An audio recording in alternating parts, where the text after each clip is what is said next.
Iran போர், ட்ரம்புக்கு good வைத்த நட்பு நாடுகள். எங்களை கேட்டா போர் தொடுத்தீங்க என கேள்வி.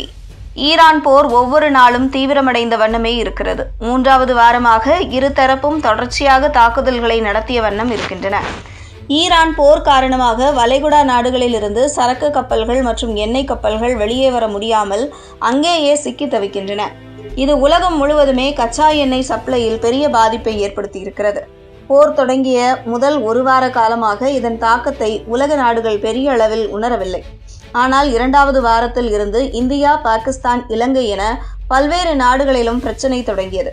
இந்தியாவில் LPG சிலிண்டர் தட்டுப்பாடு ஏற்பட்டு உணவகங்கள் மூடப்பட்டன. அது மட்டுமல்லாமல் வீட்டு உபயோக சிலிண்டருக்கும் கூட பல்வேறு கட்டுப்பாடுகளை அரசு அறிவித்தது. நிறுவனங்களுக்கும் உற்பத்தி ஆலைகளுக்கும் LPG விநியோகம் முற்றிலுமாக நிறுத்தி வைக்கப்பட்டிருக்கிறது. பாகிஸ்தான், இலங்கையில் எல்லாம் நிலைமை இன்னும் மோசம். தங்கள் அனுமதி இல்லாமல் ஹார்முஸ் ஜலசந்தியை கடந்தால் அந்த கப்பல்களை அழிப்போம் என ஈரான் எச்சரிக்கை விடுத்துள்ளது. இதனால் நூற்றுக்கணக்கான சரக்கு கப்பல்கள் வளைகுடா பகுதியிலேயே தேக்கமடைந்துள்ளன. இந்த சூழலில்தான் அமெரிக்க அதிபர் புதிய யோசனையை முன்வைத்தார்.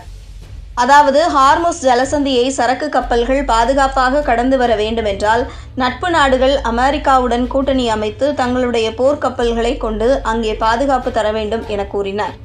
இதற்காக நாம் அனைவரும் ஒரு மெகா கூட்டணி அமைக்கலாம் என பல்வேறு நாடுகளுக்கும் அவர் அழைப்பு விடுத்தார்.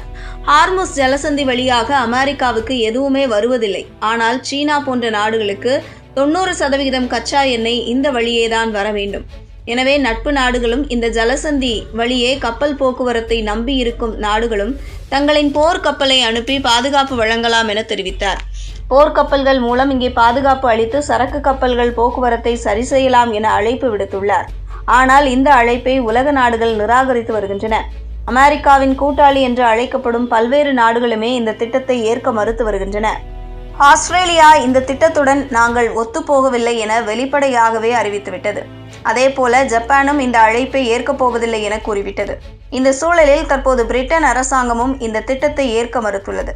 அந்த வகையில் ட்ரம்பின் அழைப்பை ஆஸ்திரேலியா, ஜப்பான், பிரிட்டன், பிரான்ஸ் ஆகிய நாடுகள் இதுவரை நிராகரித்துள்ளன. சீனா இது தொடர்பாக எந்த ஒரு அதிகாரப்பூர்வ அறிவிப்பையும் வெளியிடவில்லை. ஆனால் போரை நிறுத்த வேண்டும் என மட்டும் குரல் கொடுத்து வருகிறது. அமெரிக்கா தங்களிடம் கலந்து ஆலோசிக்காமல் தானே ஈரான் போரை தொடுத்தது. அப்படி இருக்கையில் இப்போது மட்டும் போர்க்கப்பல்களை கோரினால் அனுப்ப முடியுமா என நட்பு நாடுகள் பலவும் கேள்வி எழுப்புகின்றனவாம். ஆனால் ட்ரம்போ இந்த அழைப்பை ஏற்காத நாடுகளை நான் நினைவில் வைத்துக் கொள்வேன் என பகிரங்கமாக மிரட்டி இருக்கிறார்.